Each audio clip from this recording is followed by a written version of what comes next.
Namo tassa bhagavato arahato sama sambuddhassa. Namo tassa bhagavato arahato sama sambuddhassa. Namo tassa bhagavato arahato sama sambuddhassa. Yoda mancari kahina wacaya bercihasa. Idewa nang pasang sakti beca sagi pamudati. Siapapun yang melaksanakan dhamma dengan baik melalui pikiran, ucapan, dan tindakan jasmani, ia akan berbahagia di kehidupan saat ini.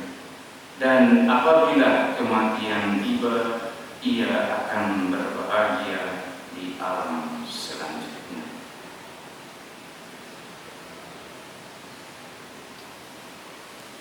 Ya, Bagi puja bakti, orang ini, Bapak Ibu saudara-saudari yang berbahagia pada pagi hari ini, Sobi Otu Namo Buddhaya.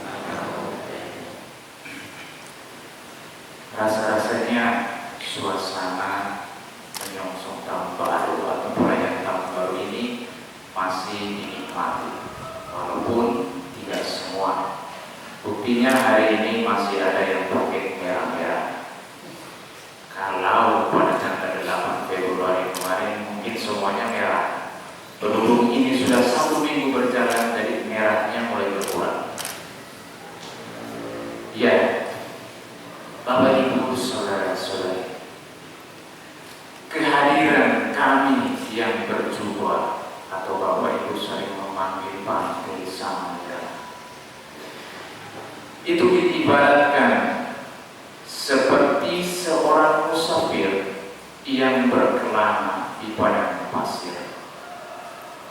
Musafir si pengkelana melewati padang pasir yang seolah-olah tak bertepi. Apa yang dialami? Panas, Bapak. Tidak hanya panas, gerah, kemudian apa? Letih, haus, dahaga, dan pada akhirnya banyak juga yang putus asa. Tetapi ketika sang musafir itu menemukan mata air yang dikatakan oase yang muncul di tengah padang pasir, apa yang dialami sang musafir?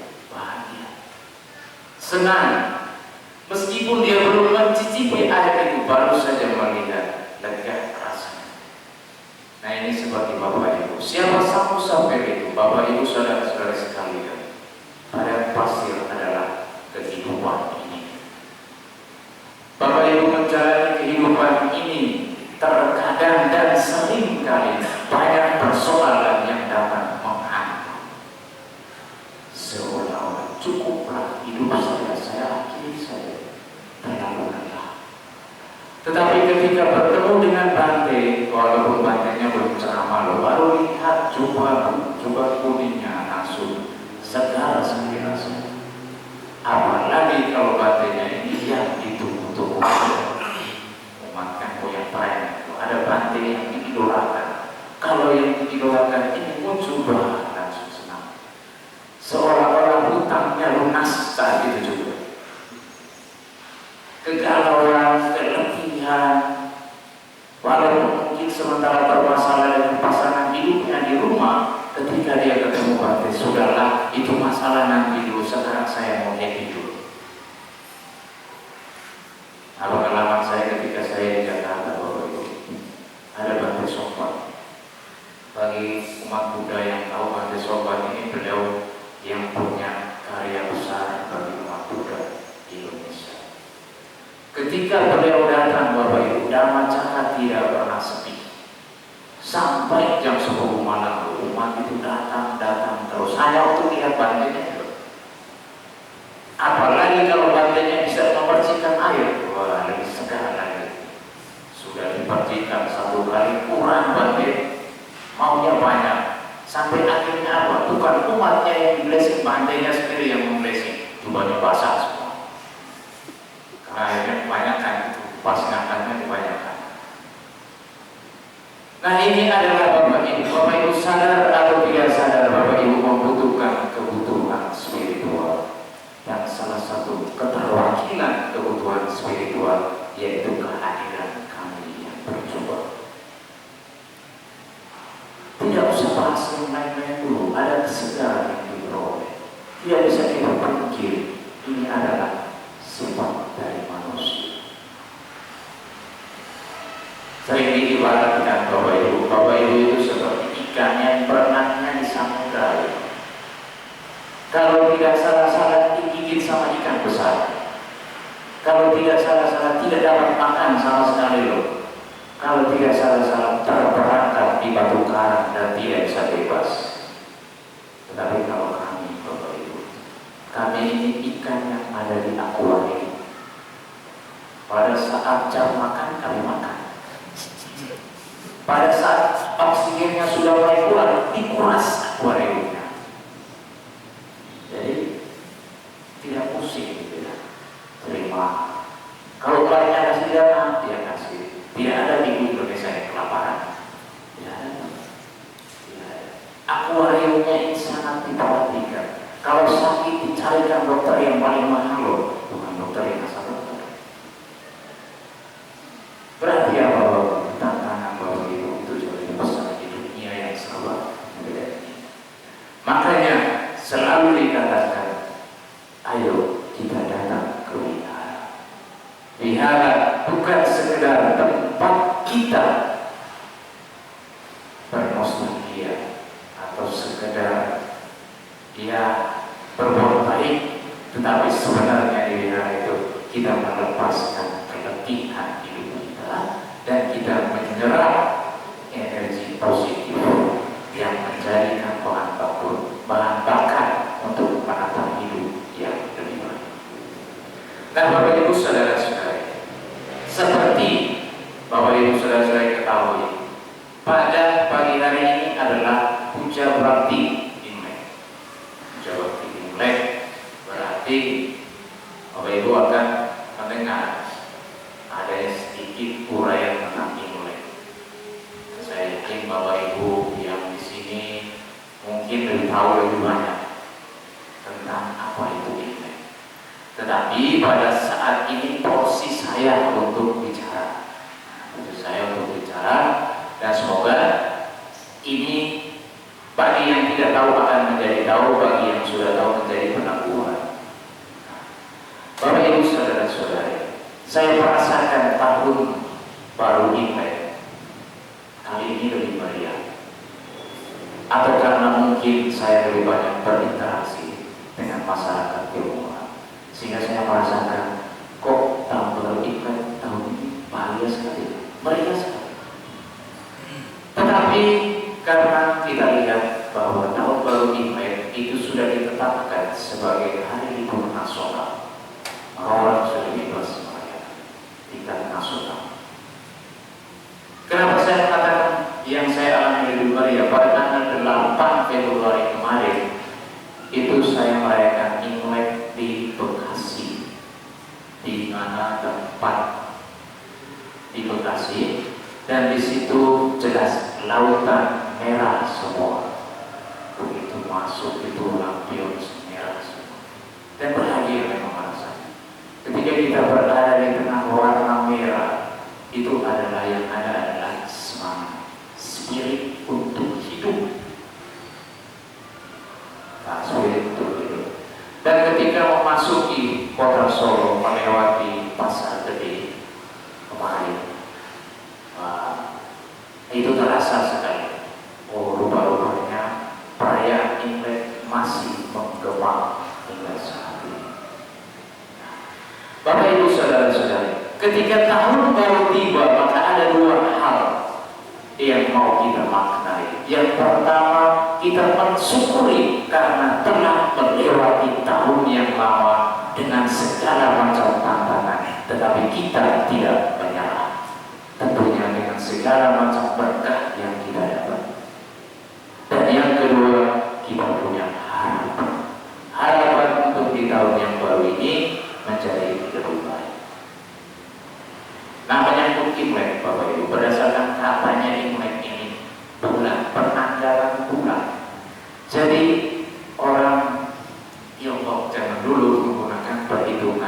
tentang perputaran bulan ini. Berbeda tentunya dengan tahun Masehi. Kalau tahun Masehi berarti dikatakan tahun solar, perputaran bumi yang dihitung, bukan bulan. Nah, tradisi tentang Imlek ini sebenarnya dasarnya yaitu zaman dulu ini dirayakan oleh para petani yang dulu. Para petani ini merasa syukur, merasa bahagia karena telah melewati musim dingin. Musim dingin itu sangat mengerikan. Dan masuk musim semi. Musim semi, Bapak Ibu melihat itu kuncup-kuncup baru, tunas-tunas baru, bibit kehidupan yang sedang tumbuh. Maka yang ada adalah sukacita, bahagia, ceria. Nah, Bapak Ibu saudara-saudara, itu adalah sejarah. Kemudian pada kesempatan ini ada 4 hal yang mau saya sampaikan terkait dengan Imlek. Di mana yang pertama, Bapak Ibu, kita lihat warna merah. Warna merah ini menjadi kekasan, menjadi simbol yang paling utama di dalam perayaan Imlek. Nah, ada mitologi yang berkembang di masyarakat Tiongkok waktu itu, dan tentu saja yang sekarang.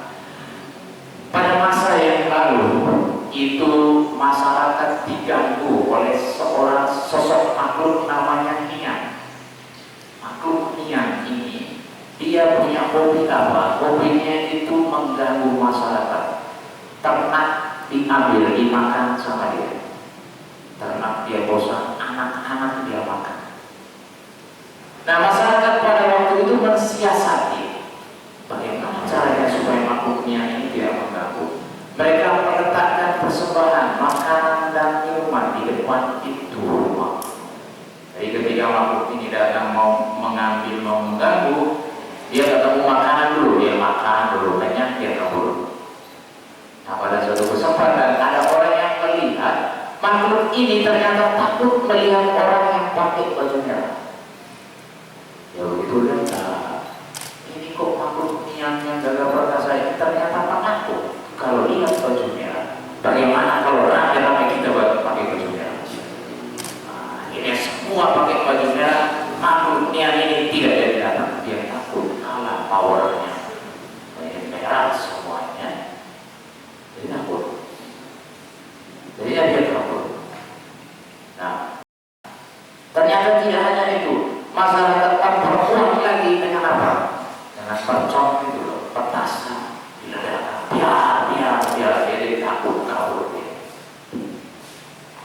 Nah, Bapak Ibu saudara-saudara, terlepas dari cerita ini, legenda ini apakah betul atau tidak, ada makna tentunya di sana.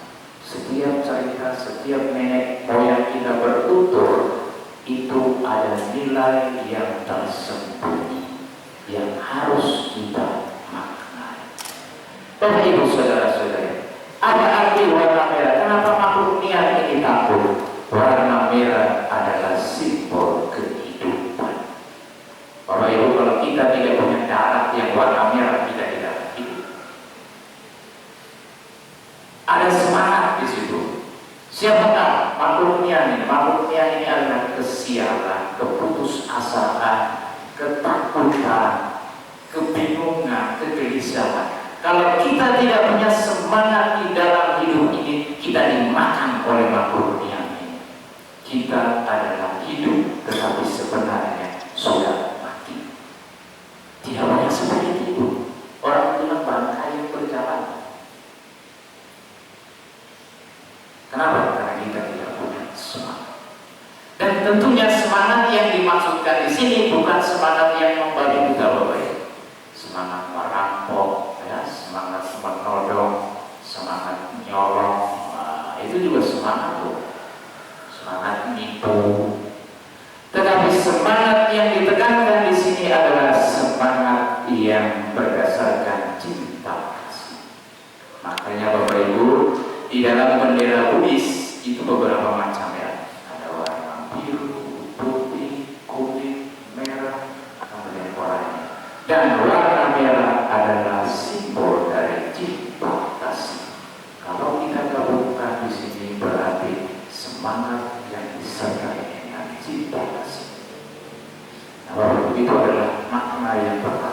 kalau kita melihat orang ya.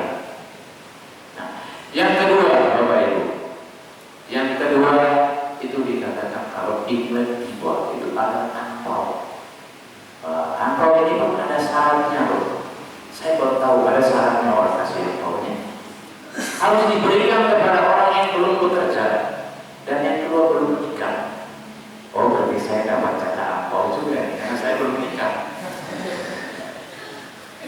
Dan yang kedua saya juga tidak bekerja, walaupun saya dapat angpau harus ini. Nah, ini kan ada kategori yang berbeda. Nah, ini berarti apa? Leluhur kita yang mereka sudah tahu bahwa kalau hidup kita menjadi lebih baik, kita harus memberi.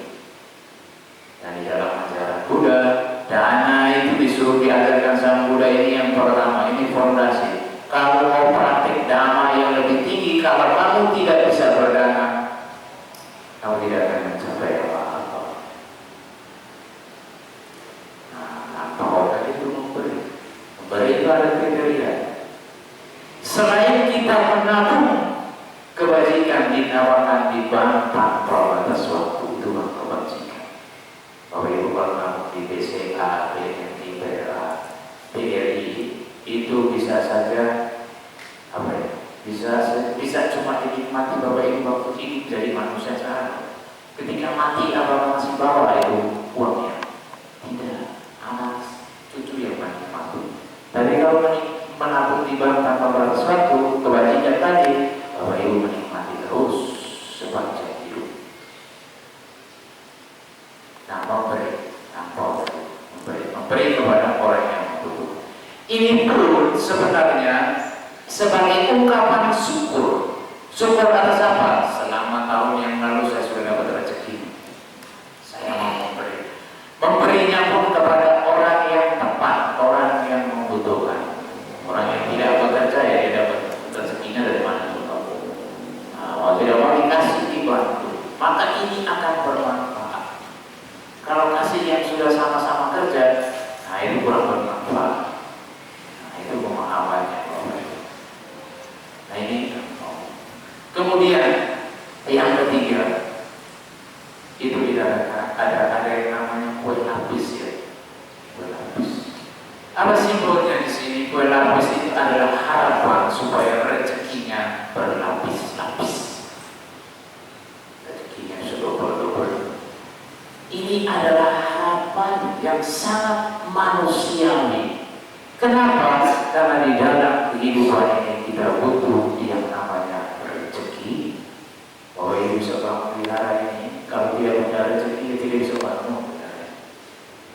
Agama Buddha berkembang kalau umat-umatnya tidak punya materi yang cukup, ya dia tidak bisa berkembang. Harap kami mati dari mana untuk pembangunan seperti semua didukung oleh umat. Allah menciptakan harapan. Lalu kue lapis tadi harapannya adalah rezekinya berlapis-lapis. Dan yang keempat Bapak Ibu, lampion. Lampion itu adalah lampu. Apa lampu? Lampu punya sifat apa? Terang. Harapannya adalah di tahun yang baru hidup saya terang benderang seperti lampion. Kalau belum terang, dia bisa terang. Kalau sudah terang, dia makin benderang. Nah ini tadinya iklan Philips ya. Philips. Jadi jangan kita pergi tahun depan kita ganti saja berarti jangan lampion, tapi pakai Philips. Nah, kan terang, terang benderang. Nah, Bapak Ibu saudara-saudara, itu adalah beberapa hal yang terkait dengan Imlek. Pertanyaannya, bagaimana Dhamma melihat hal ini?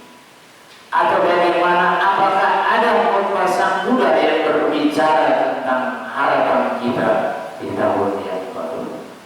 Saya mengambilnya dari khotbah Sang Buddha di dalam Anguttara Nikaya kepada Bapak Anathapindika. Beliau berkata demikian, banyak orang yang memiliki harapan di dalam hidup ini, punya kekayaan, usia panjang, sehat, namanya harum, terkenal, baik, kalau dia mati, matinya masuk surga. Tetapi berapa banyak orang yang bisa memperoleh ini? Hanya sedikit. Kenapa hanya sedikit? Karena mereka tidak tahu bagaimana caranya untuk memperoleh. Nah, di dalam khotbah Sang Buddha itu, Sang Buddha menjelaskan ada 4 poin. Nah, kalau yang tadi tentang Imlek juga ada 40. Yang namanya itu ada 4 poin. Nah, apakah yang pertama itu, Bapak Ibu? Yang pertama dikatakan kemantapan di dalam keyakinan. Mantap dulu yakin. Banyak orang yang tidak mantap di dalam keyakinan, asal melakukan sesuatu, termasuk di dalam berkeyakinan kepada budaya masyarakat. Apa yang Sang Buddha berbicara, apa yang Sang Buddha bicarakan di dalam mantap keyakinan ini, Bapak Ibu? Yakin akan pencerahan tata gata. Ini yang mendasar. Apakah benar Sang Buddha ini manusia? Banyak orang yang menganggap Sang Buddha ini dewa. Dewa berjabat, minta bantuan. Nah, berarti keyakinannya meleset. Akhirnya apa yang terjadi? Buka tabungan di BCA, ikut undian tahapan BCA. Kemudian apa? Baca berita judulnya supaya dapat BNBD. Minta sama Sang Buddha. Nah, ternyata jungkir balik baca berita nggak dapat juga. Nah, jangan memang salah keyakinannya kok. Ini kita terpola dengan budaya instan. Mau kaya instan, mau sehat instan, mau sukses instan. Tetapi pada faktor kemantapan di dalam keyakinan ini, Sang Buddha memberikan kita sosok teladan, yaitu siapa? Beliau sendiri. Bapak Ibu saudara-saudara, pencerahan Sang Buddha itu beliau capai bukan sekali duduk kemudian seling jatuh dari langit. Para Gotama, saya pilih kamu menjadi Buddha sebarkan dhamma. Tidak ada. Beliau berjuang mati-matian, tak terhitung kelahirannya. Dan pada saat beliau harus menjadi Buddha pun, beliau harus duduk di bawah pohon Bodhi selama 12 jam tidak bergerak. Saudara Ibu, duduk meditasi. Wah, 12 jam berarti 5 menit saja sudah pusing 7 kali. Mau ngomong sampai 12 jam, nanti dulu. Ini teladan. Teladan apa Bapak Ibu? Bahwa kita harus berjuang untuk menjadi Buddha. Sang Buddha berjuang. Tidak dulu wangsit dari langit datang. Tidak. Berjuang. Kita setiap hari ini bombardir oleh iklan, oleh rayuan. Cukup 1 detik Anda sudah kaya raya. Waduh, biara tuyul Anda tidak 1 detik masih kurang loh. Tuyulnya harus jalan-jalan dulu ke sana, nyolong dulu, dibawa pulang, laporan bos ini sudah dapat. Apa 1 detik? Enggak. Apalagi kalau kita berbicara tentang memperoleh kekayaan yang benar, kita harus berjuang. Ini benar. Ketika kita yakin bahwa Sang Buddha adalah guru agung kita, berarti kita menjadikan beliau sebagai teladan. Tidak sekedar teladan, tetapi idola. Nah, anak-anak muda itu kalau punya idola, dia akan mengikuti gaya idolanya itu. Potongan rambutnya, wah. Sampai nama pun dia buat ada samaran di belakangnya, ada embel-embelnya. Nama orang terus, namanya sudah dikasih orang tua bagus-bagus gitu ya. Ada nama marganya, nama marga diganti dengan nama artis. Kenapa? Karena dia sangat mengidolakan itu. Ketika kita mengidolakan, berarti kita berusaha untuk meniru. Nah, kalau bapak-bapak mengidolakan yang subur, maka berarti istrinya di mana-mana. Kenapa? Mengikuti teladan sang guru, sang idola. Apabila Bapak Ibu menjadikan Sang Buddha ini sebagai teladan,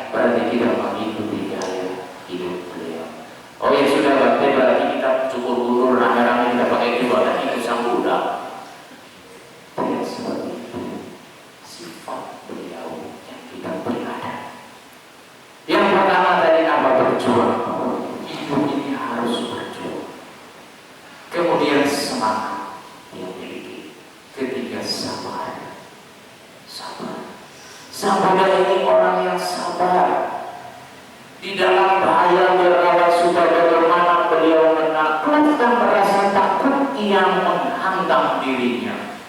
Itu harus beliau lakukan. Makanya ketika pertama kali saya berkenalan dengan ajaran Buddha, saya tidak belajar yang lain dulu. Saya belajar tentang riwayat hidup Buddha Gautama. Siapa sebenarnya Buddha Gautama? Bagaimana sepak terjangnya beliau dalam hidupnya beliau sampai menjadi Buddha. Kalau kita tidak tahu, tahunya meditasi dulu gitu ya, akhirnya meditasinya nggak tahu. Hasilnya apa? Masuk ke rumah sakit jiwa. Karena mikirnya instan, maunya meditasi juga instan. Tetapi kalau kita belajar riwayat hidup Buddha Gautama, Bapak Ibu akan menemukan bagaimana manusia yang berjuang, bukan dewa yang berjuang, apalagi Tuhan. Agar supaya apa? Supaya kita mengerti, tahu bahwa Sang Buddha ini sama loh dengan saya, jenisnya sama, spesiesnya sama, dan beliau benar-benar hidup di alam kita. Nah itu Bapak Ibu. Saya memiliki semangat ketika kita meyakini ini Sang Buddha Guru Agung saya, idola saya, berarti kita mengikuti beliau. Ikuti beliau. Bangke saya sudah berbuat baik terus ini, kapannya saya kaya-kaya, gak kaya-kaya. Katanya perdana bisa bikin kaya. Ini kan abulah instan saja. Dan lihat Sang Buddha, beliau itu berjuang agar hidup kehidupan, bahkan sampai 6 tahun dia menyiksa diri. Ini kok pencerahan datang yang menurut saja lah saya, maka tidak akan damai kita kenal. Tidak ada akan Sang Buddha yang kita kenal. Beliau berjuang. Dan kisah pencerahannya itu Bapak Ibu, itu dibagi 3 fase. Yang pertama itu beliau mengingat kembali kehidupan lampau beliau sendiri.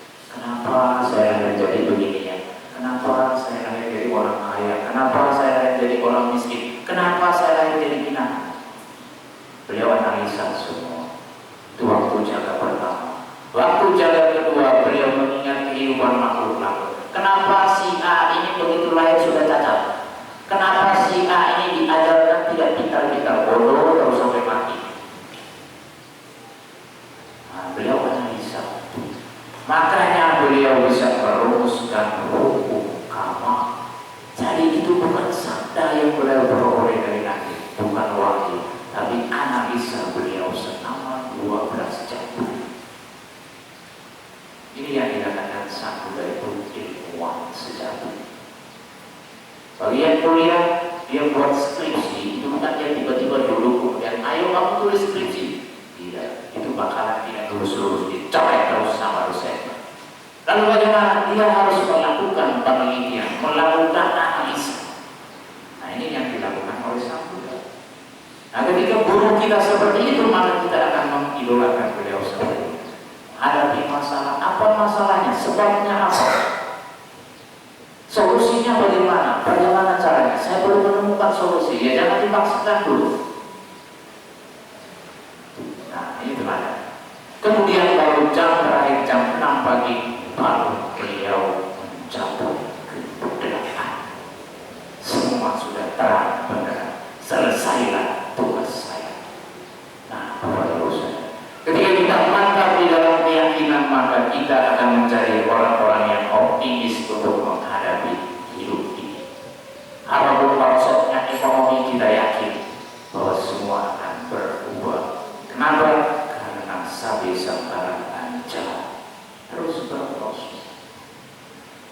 Nah yang kedua, kemantapan di dalam moralitas. Bapak Ibu ini penting moralitas. Selalu dikatakan moralitas. Di awal tadi Bapak Ibu meminta, memohon supaya dituntun adanya sila. Nah sudah disampaikan, sila sudah dimiliki. Dengan pelaksanaan sila ini Bapak Ibu akan mencapai alam surga. Tidak usah tunggu mati dulu baru masuk surga. Kehidupan sekarang Bapak Ibu bisa menikmati surga. Bagaimana ketika bebas dari rasa bersalah, bebas dari rasa takut, dikejar-kejar gitu. Kenapa? Sukanya bohongi pasangannya, sukanya bohongi istri, jadinya apa? Gelisah di rumah. Yang istri sukanya bohongi suami, maka kalau di rumah gak anak-anak. Kenapa? Melanggar sila.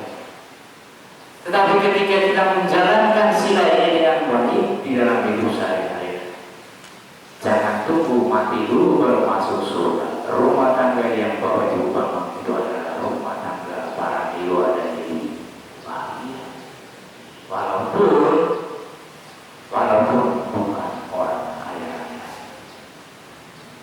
Orang bilang apa? Makan nasi satu piring bukan karena biar romantis, karena memang tidak ada apa-apa yang bisa dimakan lagi. Supaya menenangkan hatinya, biar romantis. Nah, ini berarti berpikiran positif. Moralitas adalah perkembangan lebih tinggi, lebih kebajikan yang lebih tinggi. Jika sang Buddha berbicara dibandingkan dengan praktik yang lebih tinggi. Kenapa? Karena ini pengendalian diri loh. Praktik tentang sila itu pengendalian diri. Pengalaman saya, sedikit saya bercerita pengalaman saya ya. Pada waktu itu sekitar sebelum saya jadi samanera, saya berpikir begini Bapak Ibu, saya sudah bertahun-tahun belajar agama, tapi kalau praktik 8 sila ini kok tidak bisa-bisa ya. Akhirnya suatu kesempatan saya libur kerja, saya mulai untuk beralih tanah. Hari ini saya menjalankan 8 sila. Ini judul yang dipakai cetak kepala di sininya. Hari ini saya praktek 8 sila. Bangun pagi Bapak Ibu, apa? Sahabat. Habis itu jam 11 makan. Walaupun perutnya tidak bisa terima. Kenapa? Karena makan pagi biasanya jam 9, makan siang jam 3, makan malam jam 7, makan tengah malam jam 1. 4 hari itu. Nah, saat menjalankan 8 sila, polanya harus diubah. Makan pagi jam 7, makan siang jam 11 malam. Ini protes di dalam. Tapi mau tidak mau demi aturan untuk menjalankan sila. Waktu berjalan sampailah pada jam 3. Biasanya jam 3 kan harus ada yang masuk. Apa yang terjadi demo di sini loh. Berantem di dalam. Mana yang makan nggak masuk-masuk. Tetapi apa? Sabar. Hari ini menjalankan 8 sila. Jalan lewat itu. Sampailah jam 7. Tiba-tiba teman saya datang bawa bakso. Mikir maksudnya. Bukan cuma dia datang bawa bakso, dia ambil mangkok, dia tuangkan bakso itu di depan saya. Saya bilang, kawan, hari ini saya puasa. Dia nggak ngerti puasanya Buddhis. Teman saya nggak tahu itu. Dia bilang, puasa macam apa? Orang kalau malam makan, puasa itu siang. Nah, baru dia punya rujukannya puasanya orang Muslim. Sebenarnya puasanya ajaran Buddha ini kebalik. Malam dia tidak makan, siangnya kita makan. Oh begitu ya. Ya sudah, saya makan baksonya. Dia makan bakso di situ, 2 mangkok dia berikan. Yang punya saya tetap dia taruh di atas meja. Dia sambil makan, dia ambil lagi rokok sempurna 1 mile. Dia sempurna ambil 1 bungkus lagi. Dibanting di depan saya. Rokok saya waktu itu. Saya mulai tahan nafas semuanya. Seharian saya nggak rokok. Hati surat. Dia bilang, habis ini saya tidak bawa rokok itu buat kamu karena saya tahu kamu tidak punya rokok. Kamu itu satu apa? Ada 2 kekuatan yang berkecamuk di dalam hati saya. Kalau saya mau mengumpamakan ini, yang satu iblis, yang satu malaikat. Si malaikat biasanya banyak supporternya dan cheerleadernya, pemandu suaranya banyak loh. Apa yang dikatakan si malaikat ini? Kamu harus bisa. Kamu sudah bertekad. Wah, pemandu suaranya, iya kamu bisa gitu ya. Nah, si iblis dia tidak punya apa-apa. Dia tidak ada perkasa, dia tidak punya pengikut, juga tidak banyak bicara. Kalau malaikat banyak ngomongnya. Kenapa? Karena mau supaya yang diajak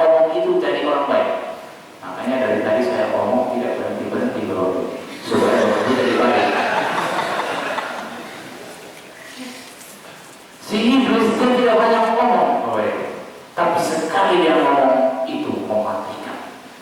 Apa yang dikatakan oleh Iblis? Kamu hirup aroma bakso dan putuskan makan atau tidak. Kabur dia. Tetapi itu yang ternyata mengena di dalam batin saya, Saya mulai mikir, hari esok masih ada, tetapi belum tentu hari esok ada rokok gratis dan bakso gratis. Intinya Bapak Ibu sudah bisa tebak apa yang saya lakukan. Saya makan bakso itu dengan lahap. Sudah lahap hasilnya besok saja. Bapak Ibu saudara-saudara, untuk menjalankan sila ini saya baru sadar, ternyata ini butuh berjuang. Tetapi ketika saya baca di dalam salah satu sutta di Majjhima Nikaya, Sang Buddha mengatakan ada beberapa jenis orang. Ada orang yang mau jadi baik itu dia harus berjuang mati-matian, tetapi dia sedang mengarah menuju ke tempat yang terang. Ini adalah orang gelap menuju ke terang. Ada orang yang begitu mudahnya mempraktikkan sila, karena apa? Dia adalah orang terang yang sedang menuju ke tempat yang terang. Kenapa bisa terang? Kenapa bisa gelap? Ini karena kecenderungan batinnya dan lingkungan di mana dia tinggal. Saya cerita dari Bapak Ibu, pola awalnya begitu. Makan bisa 4 kali, tapi startnya jam 9 pagi. Nah, tidurnya jam 3 pagi. Begitu dari sama merah Bapak Ibu. Saya pikir, wah damainya orang pakai juga ya. Sama seperti Bapak Ibu kalau lihat gitu ya. Wah pakai damai sekali. Saya dulu juga begitu. Tapi begitu pakai juga bukan damai yang saya alami. Penderitaan 2 kali lipat.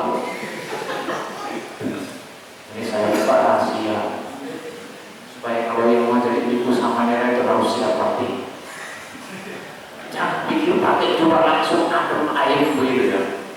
Beda kalau dia punya kebiasaan awalnya itu sudah kebiasaan seorang ibu sama merah. Tapi kalau kebiasaannya itu tidak beraturan, itu yang saya alami. Demi menjalankan sila.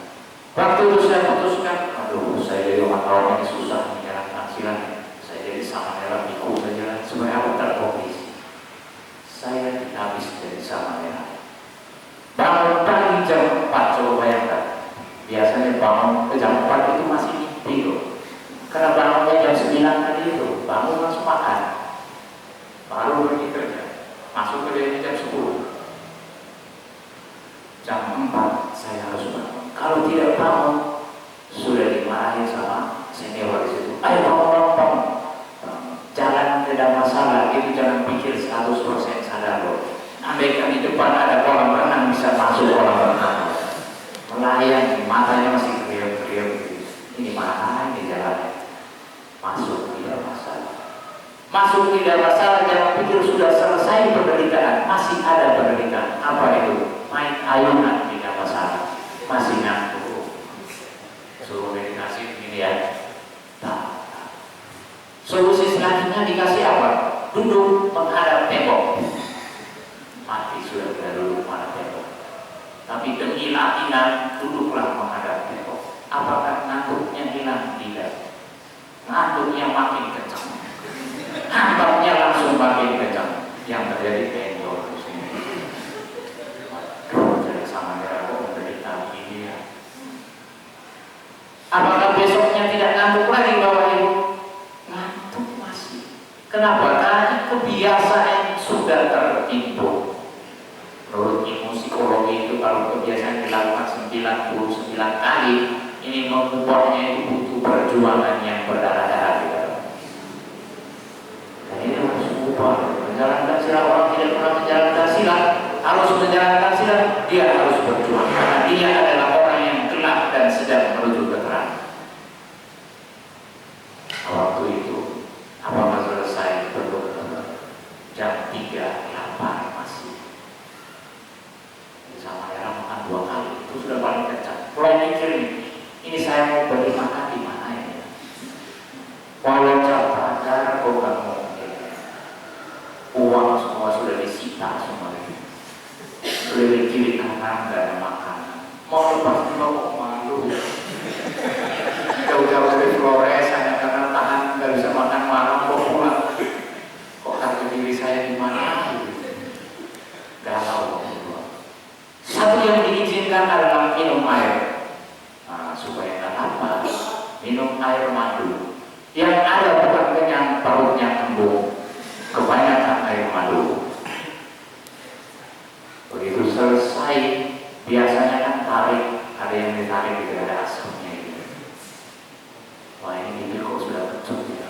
pakai jubah begitu.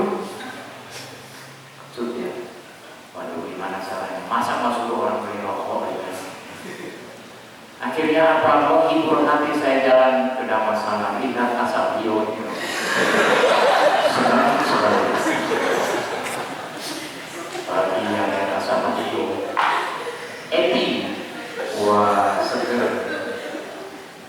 Apa itu saudara? Itu ruang ibu perjuangan perhatian. Nah setelah itu apa yang terjadi? Ketika sudah berada di relnya, tidak perlu lagi berjuang. Yang tadi itu berjuang supaya sampai di rel. Kalau sudah di atas relnya tinggal jalan. Nah, ini fase yang harus dilakukan.